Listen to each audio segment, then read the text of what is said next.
Sa ibang balita, sinagot din ng nagbitiw na Health Secretary na si Enrique Ona ang umano'y maanumalyang pagbili ng bakuna kontra pulmonya. Hindi raw totoong mas mahal at hindi kasing epektibo ang binili nilang bakuna. Magkaiba raw kasi ang sinusuportahang kumpanya ng gamot ng mga doktor sa ahensya. At nakatutok si JP Soriano. Dalawang nagbabangga ang grupo sa Department of Health o DOH at pharmaceutical companies. Yan daw ang isa sa mga dahilan kung bakit nagkaroon ng issue sa pagbili ng bakuna para sa pneumonia, ang PCV10 at PCV13. Ayon kay Ona, ang pinag-uusapan daw dito, malalaking kumpanya ng gamot na posible raw sinusuportahan ng magkaibang grupo ng mga doktor sa DOH. Alam mo, sa drug companies, no? Because dalawang matitinding company ito from the United States and from UK na naglalabanan or nagko-compete. Ganito, at malaking pundo ito. So, I'm sure that was a factor. Hindi naman sinabi ni Ona kung anong pharmaceutical company ang mga ito.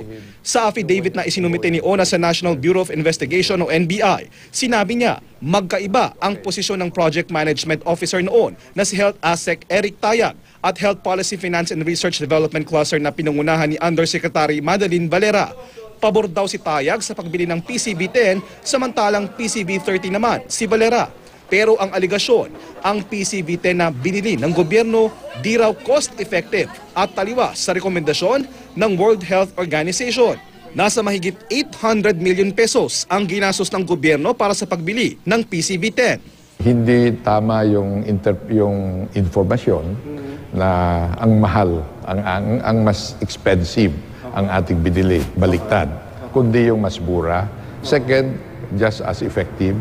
At saka hindi ho again totoo o walang katotohanan yung sinabing allegation also na we did not follow the recommendation ng WHO.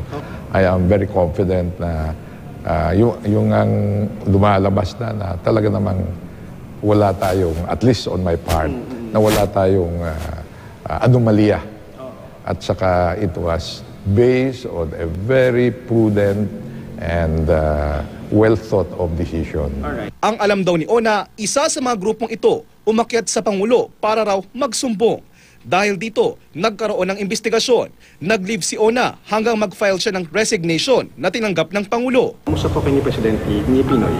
Kamusta po kayo, Dr.? I think okay naman siguro. Inihintay ko rin na with the new year, I will be able to finally have an audience with him. To that extent, okay lang. Okay yung nangyari yun. Si dating Congresswoman Janet Garin ang itinalagang Acting Health Secretary. Nang tanungin si Ona kung ano ang masasabi niya sa mga naging desisyon ni DOH Acting Secretary Garin, what do you think of Dr. Garin? What as a OIC for DOH? I would rather be more, I'd rather be quiet on that. JP Soriano, nakatutok 24 oras.